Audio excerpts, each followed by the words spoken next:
ನಮಸ್ಕಾರ ಕದಂಬ ನ್ಯೂಸ್ಗೆ ಸ್ವಾಗತ. ನಾನು ಸೋನಿಕಾ ಸುದೇಶ್. ಮೊದಲಿಗೆ ಮುಖ್ಯಾಂಶಗಳು. ಬೀದರ್ನಲ್ಲಿ ಕೈ ಅಭ್ಯರ್ಥಿ ಸಾಗರ್ ಖಂಡ್ರೆ, ಸಚಿವ ಈಶ್ವರ್ ಖಂಡ್ರೆ ಹಾಗೂ ಕೈ ನಾಯಕರಿಂದ ಸುದ್ದಿಗೋಷ್ಠಿ. ಭಾಲ್ಕಿ ಪಟ್ಟಣದಲ್ಲಿ ಸರ್ವಪಕ್ಷ ಮರಾಠ ಮುಖಂಡರ ಸಭೆ. ಲೋಕಸಭಾ ಚುನಾವಣೆ ಪ್ರಚಾರ. ವಿಧಾನಸಭಾ ಕ್ಷೇತ್ರದ ನಿಂಬರ್ಗ ಗ್ರಾಮದಲ್ಲಿ ಪಾದಯಾತ್ರೆ ಮೂಲಕ ಪ್ರಚಾರ ಕಾರ್ಯ ಪ್ರಾರಂಭ. ಸುದ್ದಿಯ ವಿವರಗಳು. ಬೀದರ್ ಕ್ಷೇತ್ರದಿಂದ ಯುವಕ ಸಾಗರ್ ಖಂಡ್ರೆ ಕಾಂಗ್ರೆಸ್ ಅಭ್ಯರ್ಥಿಯಾಗಿದ್ದಾರೆ. ಜಿಲ್ಲೆಯ ಸರ್ವಾಂಗೀಣ ಅಭಿವೃದ್ಧಿಗಾಗಿ ಪಣ ತೊಟ್ಟು ಸ್ಪರ್ಧೆ ಮಾಡುತ್ತಿದ್ದಾರೆ. 10 ವರ್ಷಗಳಿಂದ ಕೇಂದ್ರ ಸಚಿವ ಭಗವಂತ್ ಖೂಬಾ ಸಾಧನೆ ಶೂನ್ಯವಾಗಿದೆ. ಖೂಬಾ ದುರಹಂಕಾರದ ರಾಜಕಾರಣಿ. ಅವರ ಅಂತ್ಯ ಸನ್ನಿಹಿತವಾಗಿದೆ. 10 ವರ್ಷಗಳ ಅವರ ಆಡಳಿತಕ್ಕೆ ಕೊನೆ ಹಾಡಬೇಕು ಅಂತ ಸಾರ್ವಜನಿಕರು ಸಿದ್ಧವಾಗಿದ್ದಾರೆ. ಸಾರ್ವಜನಿಕರು ಅಷ್ಟೇ ಅಲ್ಲದೆ ಬಿಜೆಪಿ ಸ್ವಪಕ್ಷೀಯರು ಅವರಿಗೆ ವಿರೋಧ ಮಾಡ್ತಿದ್ದಾರೆ. 10 ವರ್ಷಗಳಲ್ಲಿ ಹೇಳಿಕೊಳ್ಳುವ ಯಾವುದೇ ಸಾಧನೆ ಮಾಡಲಿಲ್ಲ. ಸಿಪೆಟ್ಗೆ ಸಿಬ್ಬಂದಿಗಳ ಅನುಮೋದನೆ ಮಾಡಿಕೊಳ್ಳಕ್ಕೆ ಆಗಿಲ್ಲ. 2 ವಾರಗಳಲ್ಲಿ FM ಆರಂಭ ಮಾಡ್ತೀವಿ ಅಂದ್ರು ಅದು ಆಗ್ಲಿಲ್ಲ. ಸುಳ್ಳೆ ಖೂಬಾ ಅವರ ಮನೆದೇವರು BSSಗೆ ಪುನಶ್ಚೇತನ ಮಾಡ್ತೀವಿ ಅಂದ್ರು ಅದು ಕೂಡ ಆಗಿಲ್ಲ. ವಿಮಾನ ಸೇವೆ ಅಂತೂ ಸಂಪೂರ್ಣ ಬಂದಾಯ್ತು. BSSಗೆ ಸಂಪೂರ್ಣ ಹಾಳಾಗೋಕೆ ಖೂಬನೇ ಕಾರಣ.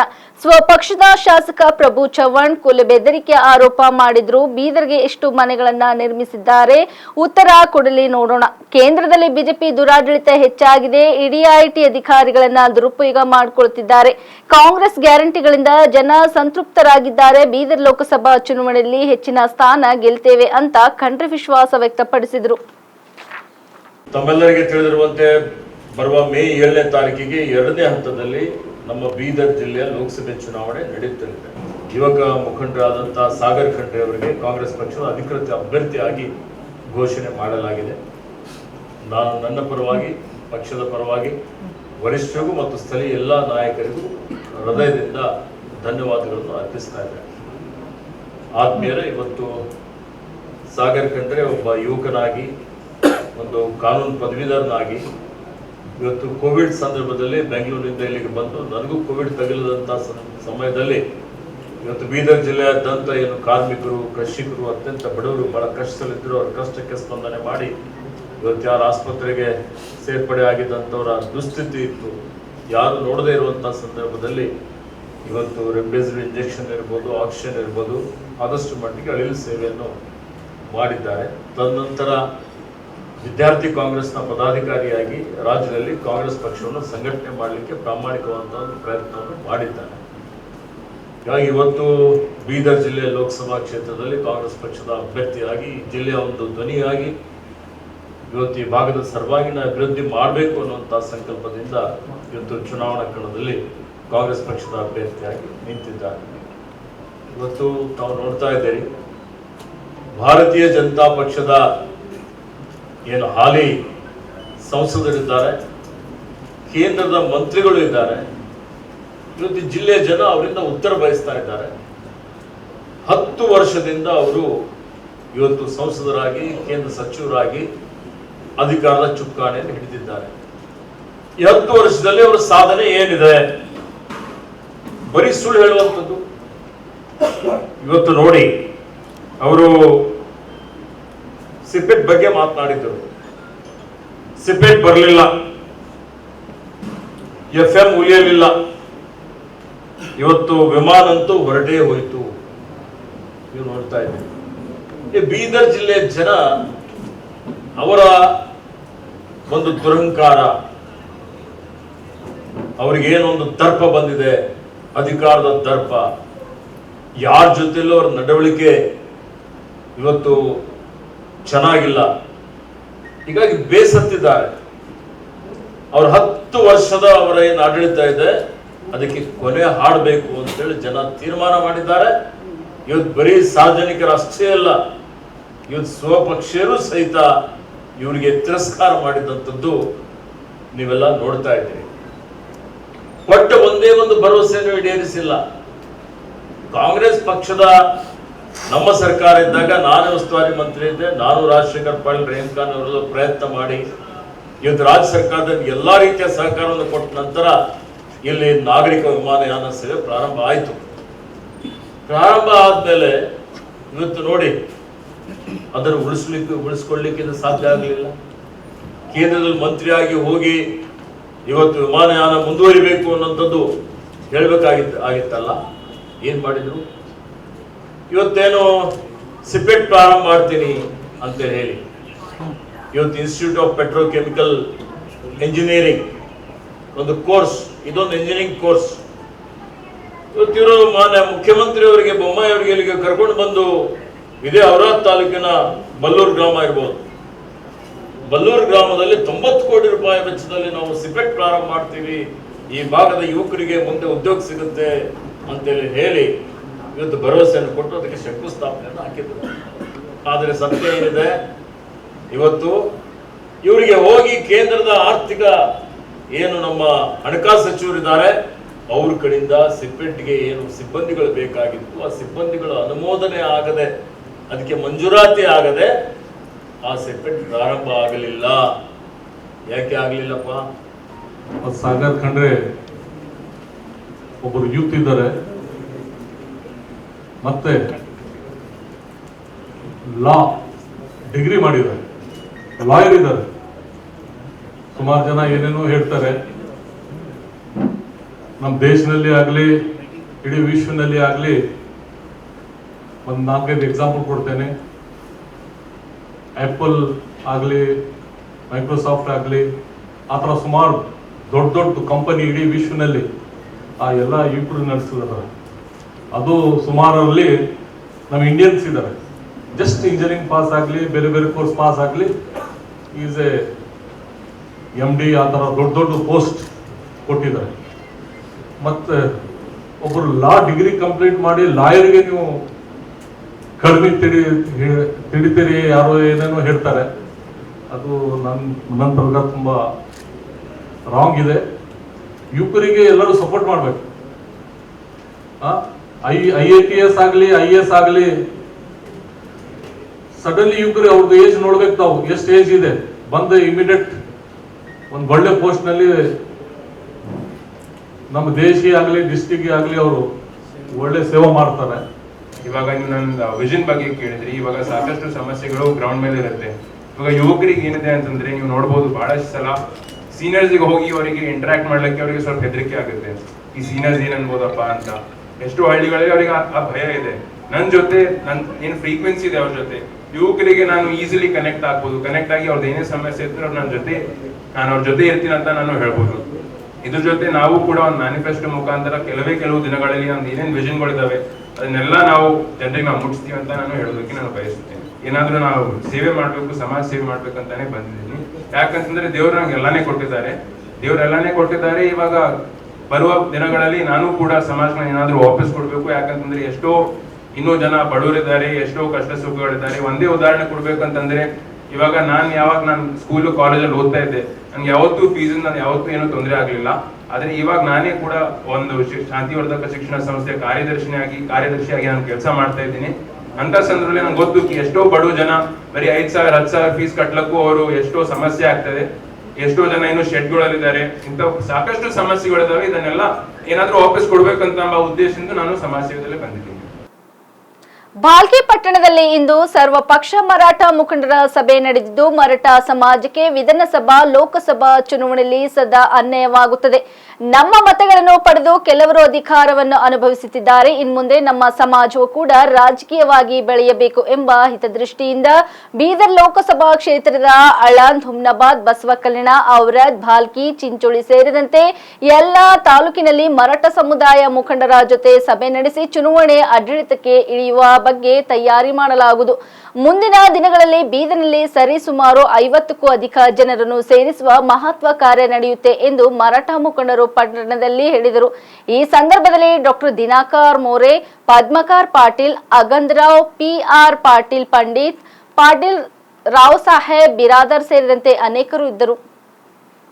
आज भालकी तालुका में सर्वपक्षीय मराठा समाज का बैठक हुआ। बैठक में सर्व लोगों ने अपने अपने विचार प्रकट किए। बैठक में सभी प्रमुख लोग भालकी के इस मीटिंग में अपना योगदान दिया, अपने विचार प्रकट करे। सबका ये कहना है कि सभी पक्षों ने मराठा समाज के ऊपर नजरअंदाज किया गया है, अन्याय किया है। हमारा वोट लेने के बाद भी किसी भी क्षेत्र में हम लोगों को प्राधान्य नहीं दिया। इस जिले में हमारा वोट वो ले रहे हैं, राज कोई और कर रहा है। इसलिए आज इस निर्णय पे हम सब लोग आ चुके हैं कि वोट भी हमारा रहेगा, राज भी हमारा रहेगा। हम हमारे व्यक्ति को खड़ा करेंगे। पूरा समाज, पूरा बहुजन समाज, सभी पिछड़ा वर्ग, अति पिछड़ा वर्ग, सब लोगों का समर्थन हमारे साथ में है। दीन, दलित, मुसलमान, धनगर, कोली, माड़ी, तेली, तांबुली, रड्डी, हर समाज के वर्ग हम लोगों को समर्थन देने के लिए तैयार है। वो कह रहे हैं कि अगर आपके समाज से कोई कैंडिडेट खड़ा करते हैं तो पूरा वर्ग तुम्हारे साथ में खड़ा रहेगा। और हमारी सभी इस संकल्पना के साथ हम पूरे 500 क्षेत्र, चारों क्षेत्र जाकर आए हैं। हुमनाबाद, बसव कल्याण, आनंद, आज भालकी हुआ, कल औराद में होगा, संडे के दिन चिंचोली में है। बाद में बीदर में एक बहुत बड़ी जाहिर सभा होगी जहां पर 50,000 लोगों से ऊपर हम लोग जमा कर रहे हैं। हम कल 30 तारीख को महाराष्ट्र के आदरणीय जरांगे पाटिल को मिलने जा रहे हैं। उनसे रिक्वेस्ट कर रहे हैं कि एक बहुत बड़ी सभा आप बीदर में मराठा समाज के प्रति, वंचित लोगों के प्रति, बहुजन प्रति आप हमारे लिए आकर लगाइए और हमको मार्गदर्शन करिए। और आपका योगदान हमारे समाज के प्रति और पिछले सभी लोगों के प्रति आप रहना चाहिए, क्योंकि लाखों करोड़ों के सेवा आप किए हैं। आपकी सेवा हमारे समाज के लिए बीदर जिले में हो, ऐसी विनती करने के लिए 30 तारीख को हम जा रहे हैं। उनका डेट लेकर आकर एक बहुत बड़ी जंगी सभा बीदर जिले में हम करने वाले हैं। आप सब लोगों का साथ हमारे साथ रहे, मीडिया का, आपके माध्यम से सभी हमारे मराठा भाइयों को मैं विनंती हाथ जोड़कर करने वाला हूं। हमारे इस उपक्रम में, इस कार्य में आप सब लोग दिल लगाकर हमारा साथ दीजिए। हम आपके साथ में रहेंगे। आप हमारे साथ मिलकर एक नया अध्याय शुरू करेंगे इस जिले में। ऐसी भावनाओं के साथ मेरे शब्दों को विराम देता हूं। जय हिंद, जय भारत। मेरे मित्र पद्माकर पाटिल जो ने कहा है, मैं उनके हर शब्द से सहमत हूं। जो अन्याय हुआ है हमारे समाज पर, उसको न्याय मिलाने के लिए हम सभी बहुजन समाज इकट्ठा होकर हमारी शक्ति बताने के बाद ही जो लोग हम पर अन्याय कर रहे हैं उनको अकल आएगी, ये हमारा विश्वास है। ಇಂದು ಬೀದರ್ ಲೋಕಸಭಾ ಚುನಾವಣೆ ಪ್ರಚಾರದ ನಿಮಿತ್ತ ಆಳಂದ್ ವಿಧಾನಸಭಾ ಕ್ಷೇತ್ರದ ನಿಂಬರ್ಗ ಗ್ರಾಮದಲ್ಲಿ ಕೇಂದ್ರ ಸಚಿವ ಭಗವಂತ್ ಖೂಬಾ ಪಾದಯಾತ್ರೆ ಮೂಲಕ ಪ್ರಚಾರ ಕಾರ್ಯ ಪ್ರಾರಂಭಿಸಲಾಯಿತು. ನಿಂಬರ್ಗ ಗ್ರಾಮದಲ್ಲಿ ಆಯೋಜಿಸಿದ್ದ ಕಾರ್ಯಕರ್ತರ ಸಭೆಯಲ್ಲಿ ಭಾಗವಹಿಸಿ ಕಳೆದ 10 ವರ್ಷಗಳಲ್ಲಿ ಆಳಂದ್ ಕ್ಷೇತ್ರದಲ್ಲಿ 49.50 ಕೋಟಿ ಅನುದಾನದಲ್ಲಿ 8 ಕೆರೆಗಳಿಗೆ ನೀರು ತುಂಬಿಸುವ ಯೋಜನೆ, ಕ್ಷೇತ್ರದ ಭೂತಾಯಿ ಪ್ರಧಾನಿ ಮೋದಿ ಅವರ ಶ್ಲಾಘನೆ ಕುರಿತು ಹಾಗೂ ಅಭಿವೃದ್ಧಿ ಕಾರ್ಯಗಳ ಕುರಿತು ಎಲ್ಲ ಕಾರ್ಯಕರ್ತರಿಗೆ ತಿಳಿಸಿದರು. ಭಾರತವನ್ನು ವಿಶ್ವಗುರುವನಾಗಿ ಮಾಡಲು ಮತ್ತೊಮ್ಮೆ ಮೋದಿ ಅವರನ್ನು ಪ್ರಧಾನಿಗಳನ್ನಾಗಿ ಮಾಡುತ್ತೇವೆ ಹಾಗೂ ಬೀದರ್ ಕ್ಷೇತ್ರದಲ್ಲಿ 3ನೇ ಬಾರಿಗೆ ನನ್ನನ್ನು ಬಹುಮತದಿಂದ ಗೆಲ್ಲಿಸುತ್ತೇವೆ ಎಂದು ಹೇಳಿದ ಎಲ್ಲ ಕಾರ್ಯಕರ್ತರಿಗೆ ಧನ್ಯವಾದಗಳು ಎಂದು ಕೇಂದ್ರ ಸಚಿವ ಭಗವಂತ್ ಖೂಬಾ ಹೇಳಿದರು. ಮಕ್ಕಳಲ್ಲಿ ಮಾನವೀಯ ನೈತಿಕ ಮೌಲ್ಯಗಳನ್ನು ಬೆಳೆಸಬೇಕು ಎಂದು ಗುರುನಾನಕ್ ಶಿಕ್ಷಣ ಸಂಸ್ಥೆಗಳ ಸಮೂಹದ ಉಪಾಧ್ಯಕ್ಷೆ ಶ್ರೀಮತಿ ರೇಷ್ಮಾ ಕೌರ್ ಇಲ್ಲಿ ಸಲಹೆ ನೀಡಿದರು. ನಗರದ ನೆಹರು ಕ್ರೀಡಾಂಗಣ ಬಳಿ ಇರುವ ಗುರುನಾನಕ್ ಪಬ್ಲಿಕ್ ಶಾಲೆಯ ಆವರಣದಲ್ಲಿ ಗುರುವಾರ ಪೂರ್ವ ಪ್ರಾಥಮಿಕ ಶಾಲಾ ಮಕ್ಕಳಿಗಾಗಿ ನಡೆದ ಪದವಿ ದಿನ ಸಮಾರಂಭದ ಅಧ್ಯಕ್ಷತೆ ವಹಿಸಿ ಅವರು ಮಾತನಾಡಿದರು. ಮಕ್ಕಳನ್ನು ಮೊಬೈಲ್ನಿಂದ ದೂರ ಇಡಬೇಕು. ಮೊಬೈಲ್ ಮಕ್ಕಳ ಕಲಿಕೆ ಮೇಲೆ, ಸ್ವಭಾವದ ಮೇಲೆ ಪರಿಣಾಮ ಬೀರುತ್ತದೆ ಎಂದು ಎಚ್ಚರಿಸಿದರು. ಮಕ್ಕಳ ಬೆಳವಣಿಗೆಯಲ್ಲಿ ಪಾಲಕರ ಪಾತ್ರ ಹಿರಿದಾಗಿದೆ. ಮಕ್ಕಳಿಗೆ ಮಾದರಿಯಾಗುವ ರೀತಿಯಲ್ಲಿ ಪಾಲಕರು ನಡೆದುಕೊಳ್ಳಬೇಕು ಎಂದು ಅವರು ಕಿವಿಮಾತು ಹೇಳಿದರು. ಪದವಿ ದಿನ ಸಮಾರಂಭದಲ್ಲಿ ಪಾಲಕರು, ಮಕ್ಕಳು ಪಾಲ್ಗೊಂಡು ಸಂಭ್ರಮ ಹೆಚ್ಚಿಸಿದ್ದಾರೆ ಎಂದು ಮೆಚ್ಚುಗೆ ವ್ಯಕ್ತಪಡಿಸಿದರು.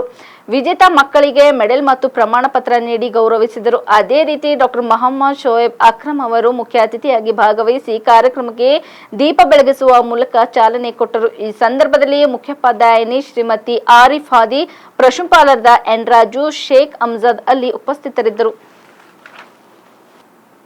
ನಾಟಕಗಳು ತ್ರಿಕೋನ ಪ್ರೇಮ ಕಥೆ ಇದ್ದಂತೆ. ಕಲೆ, ಕಲಾವಿದ ಮತ್ತು ಪ್ರೇಕ್ಷಕರನ್ನೊಳಗೊಂಡ ವ್ಯಕ್ತಿಯ ಜೀವನದ ನೈಜ ಕಥೆಯ ನಾಟಕಗಳು. ಜೀವನವೇ ಒಂದು ನಾಟಕ ರಂಗ, ಅದರಲ್ಲಿ ನಾವು ನೀವುಗಳು ಒಂದು ಅಂಗವಿದ್ದಂತೆ. ನಾಟಕಗಳು ದುಃಖಾಂತವೇ ಆಗಲಿ ಸುಖಾಂತವೇ ಆಗಲಿ ಸಮಾಜಕ್ಕೆ ಒಂದು ಸಂದೇಶ ನೀಡುತ್ತೇವೆ ಎಂದು ಸಾಹಿತಿ ಡಾಕ್ಟರ್ ಶ್ರೇಯಾ ಮಹೇಂದ್ರಕರ್ ತಿಳಿಸಿದರು.